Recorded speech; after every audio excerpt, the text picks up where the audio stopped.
আজি প্ৰায় এসপ্তাহমান ধৰি আমাৰ এই পুৰণিবাৰী তিনিআলিটোতে এই ছজনীয়া এটা হাতীৰ দল মানে তাতে পোৱালি আছে, 3টা সৰু পোৱালি।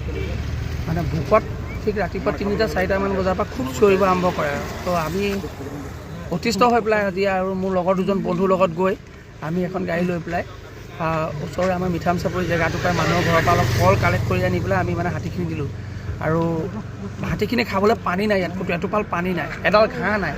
লেটেকুজানৰ এই তিনিআলিটোতে আমাৰ এই যিটো পুৰণিবাৰী গাঁও তিনিআলি, এইখিনিতে হাতীখিনি প্ৰায়ে থাকে বা এইখিনি যদি পাৰ হয় নেশ্যনেল হাইৱেটো ক্ৰছ কৰে, এইখিনিতে সদায় থাকে। গতিকে আমি দেখি পেলাই ভোকত চিঞৰি থকা দেখি আমি 3টাই সহ্য কৰিব নোৱাৰিলোঁ। মোৰ বন্ধুকেইজনক লগত লৈ পেলাই আমি গাড়ীৰ কল আনি দিলোঁ। কলখিনি আমি ৰাস্তাৰ কিনাৰত দিয়া কথা নাছিলে, অলপ ভিতৰলৈ দিয়া কথা আছিলে, কিন্তু মানে কল আনি আমি মাতি দিয়াৰ লগে লগে হাতীখিনি মানে নিজে ওলাই আহি মানে কলখিনি খোৱাত ব্যস্ত। আপোনালোকে দেখিছে ইমান বনৰীয়া হাতীয়ে বহুত দূৰৰ পৰা মানুহ খেদি আহে, কিন্তু ভোকত থকা হাতীৰ কাৰণে তেওঁলোকে ইমান ওচৰত আছে আমাৰ, তেতিয়াও তেওঁলোকে মানে কোনো আমনি কৰা নাই। বহুত ভোকত আছে কাৰণে তেওঁলোকে মানে আহাৰটো গ্ৰহণ কৰিছে। যিটো পোৱালীয়ে মানে গাখীৰ খাই আছে, সেই মাকজনী পেটত মানে এটা ডাঙৰ ঘাঁহ নিচিনা দেখা পায় আঁতৰৰ পৰা।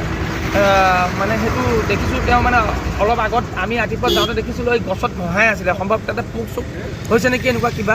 তো সেইটো হয়, অলপ দাগী হৈছে হাতীটো। ফৰেষ্টৰ ডিপাৰ্টমেণ্টে বা ফৰেষ্টৰ মানুহে আহি সেইটো অলপ পৰ্যবেক্ষণ কৰিলে বস্তুটো ভাল হয়।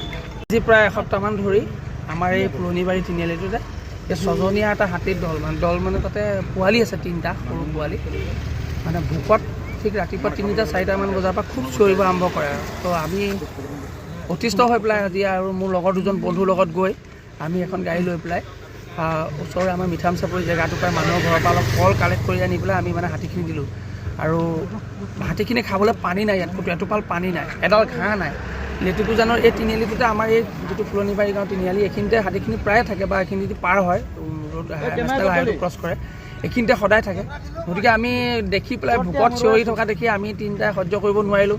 মোৰ বন্ধুকেইজনক লগত লৈ পেলাই আমি গাড়ীৰ কল আনি দিলোঁ। কলখিনি আমি ৰাস্তাৰ কিনাৰত দিয়া কথা নাছিলে, অলপ ভিতৰলৈ দিয়া কথা আছিলে, কিন্তু মানে কল আনি আমি মাতি দিয়াৰ লগে লগে হাতীখিনি মানে নিজে ওলাই আহি মানে কলখিনি খোৱাত ব্যস্ত। আপোনালোকে দেখিছে ইমান বনৰীয়া হাতীয়ে বহুত দূৰৰ পৰা মানুহ খেদি আহে, কিন্তু ভোকত থকা হাতীৰ কাৰণে তেওঁলোকে ইমান ওচৰত আছে আমাৰ, তেতিয়াও তেওঁলোকে মানে কোনো আমনি কৰা নাই। বহুত ভোকত আছে কাৰণে তেওঁলোকে মানে আহাৰটো গ্ৰহণ কৰিছে। যিটো পোৱালীয়ে মানে গাখীৰ খাই আছে, সেই মাকজনী পেটত মানে এটা ডাঙৰ ঘাঁহ নিচিনা দেখা পায় আঁতৰৰ পৰা।